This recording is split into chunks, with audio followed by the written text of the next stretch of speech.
for single mothers, especially from a rather loud and intelligent group of people who say that single mothers should just settle. That single mothers should only date single fathers, and they shouldn't be aiming their sights any higher than that, and they should be lucky if a man picks them at all.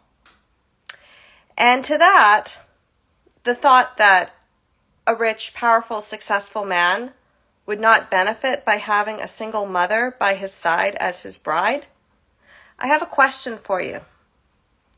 Ever heard of Elizabeth Woodville? You might not be familiar, and I wouldn't blame you. After all, her grandson is far more famous than she is. Her great-granddaughter is quite notorious. But Elizabeth Woodville, yeah, maybe you've never heard of her. Well, let me tell you her story. Elizabeth Woodville was born to a woman who had basically disgraced her very affluent family by marrying beneath her. And in this basic idea is that she was also of a family that supported a cause against the rising king. Now, this king was quite young. He was actually 5 years younger.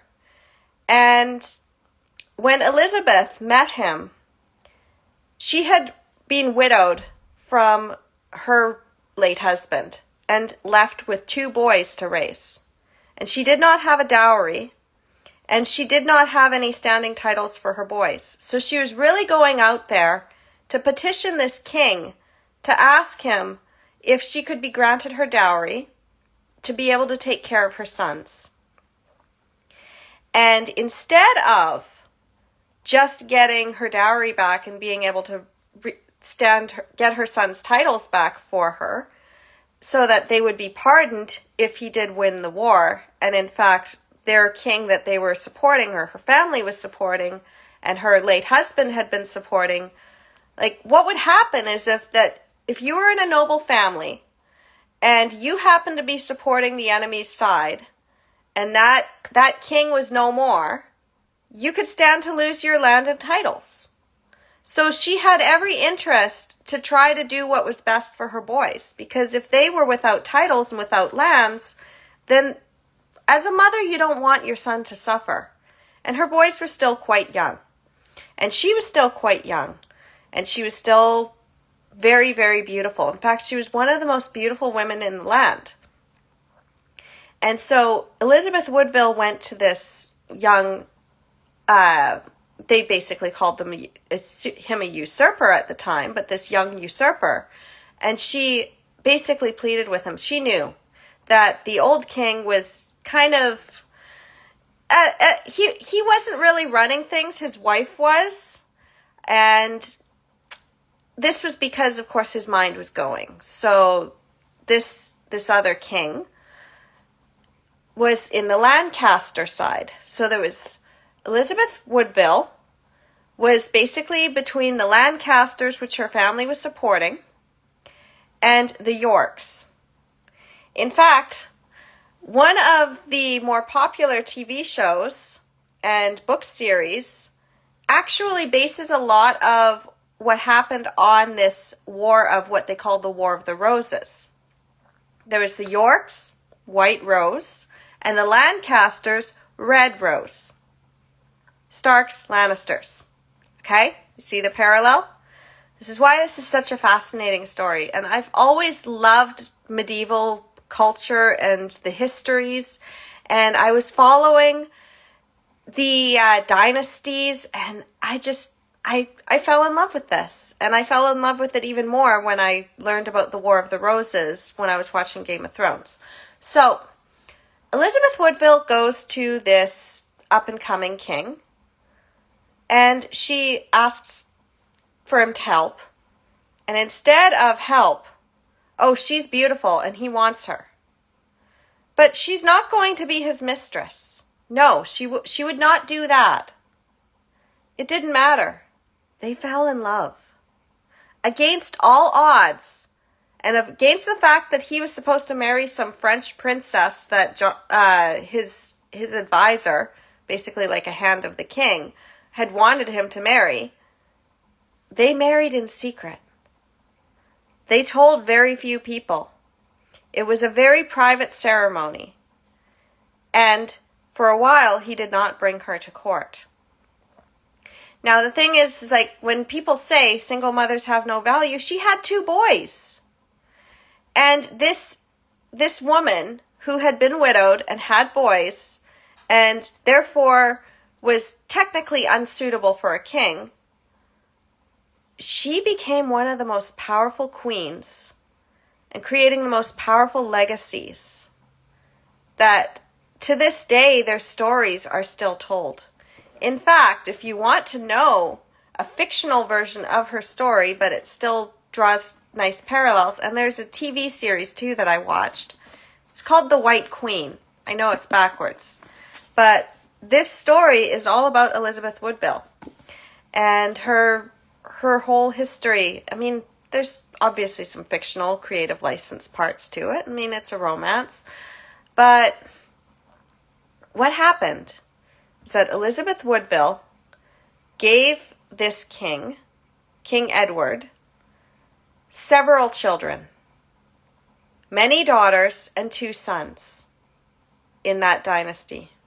Now, there's something sad that happened to the boys after the fall of the king. They had lived for many years, and then he got sick and he died, and his brothers started a big war, and then another up-and-comer who was on the Lancaster side, who had been related to the old king, finally came of age.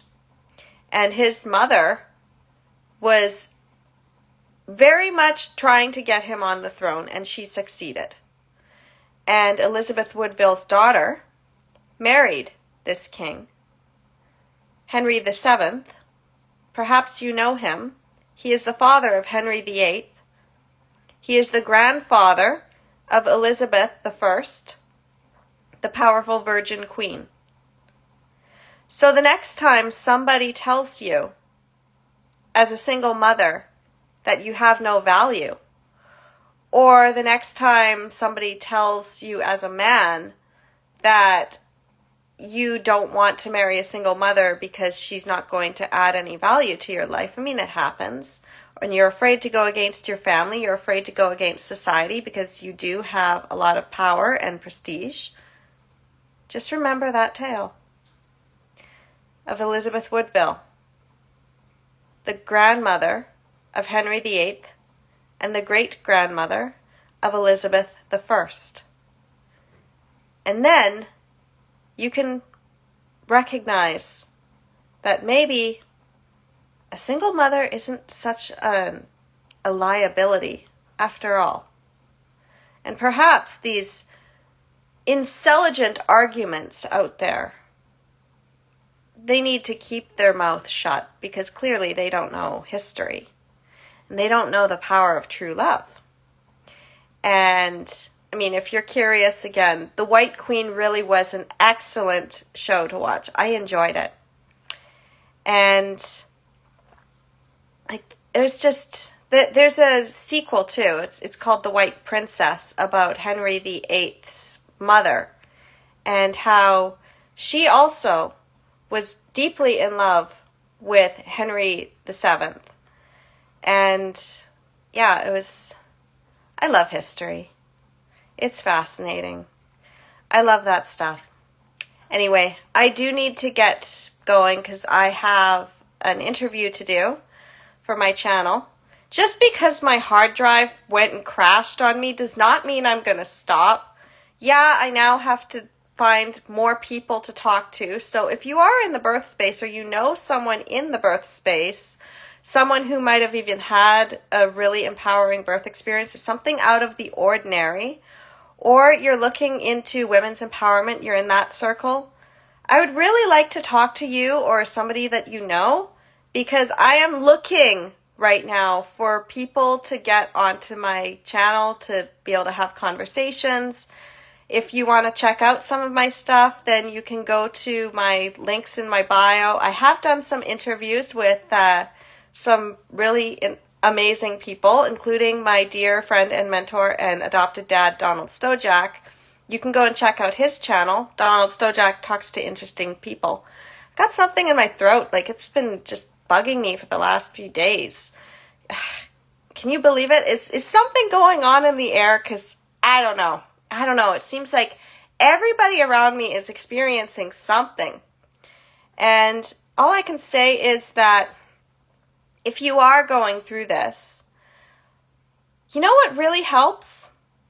Just taking some time to rest.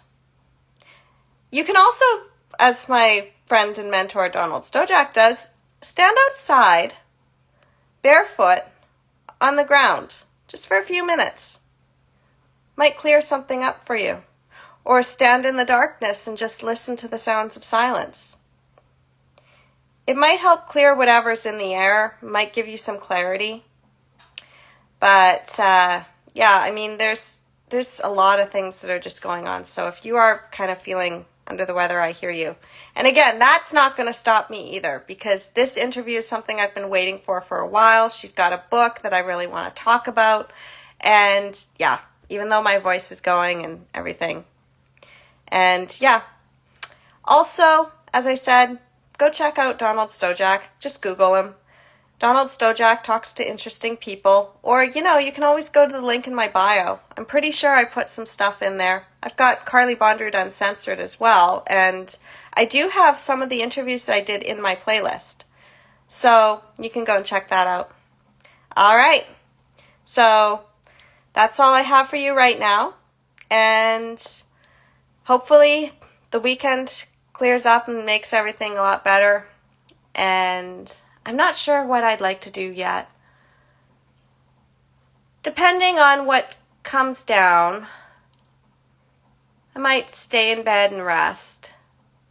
Might listen to music. I know what I'd like to happen, but, sometimes the waiting is worth it. Sometimes you don't see the whole path and things need to be cleared a little more. And if you need to clear something before something new can come in, then I'm no longer in a hurry. I'm just very, very excited. So if you're waiting for something too, just remember, sometimes it's worth the wait. Sometimes you need to clear something first before it can come in. All right. Namaste.